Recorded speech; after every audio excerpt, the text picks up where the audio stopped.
Hi guys! Welcome back to my vlog. Alam nyo ba na meron na tayong OFW lounge sa Pilipinas? At napakabongga! Woo! Just keep on watching at tuturuan ko kayo kung paano i-access guys. Hello sa lahat ng OFWs around the world! Welcome to OFW Lounge. Meron po ito sa NAIA Terminal 1 and 3. All you need to do is ipakita yung Overseas Employment Certificate or OEC at mag-register sa kanilang reception. Just write your name and signature. Ganun lang kadali, guys. Woo! And right after, pwede ka na mag-start mag-chill, kumain ng kumain habang nag-aantay ng iyong flight. O diba, bongga? Hindi na tayo pakalat-kalat sa airport. Eh!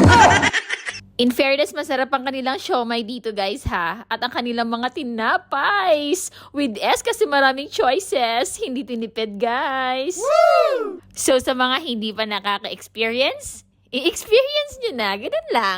And of course, if lobat na yung bulsa mo guys after mo magbakasyon, wala na tayong magagawa doon. Pero pag cellphone, of course, may charging station sila guys.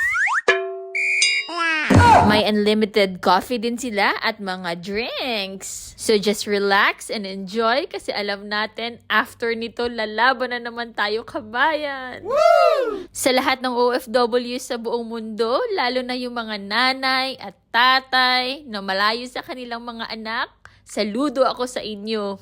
Just always pray at night, Japan. Char! Naging slam book. So, additional information pala guys para sa ating mga OFW para hindi tayo maloko. Kahit niloloko ka na ng mahal mo. Char!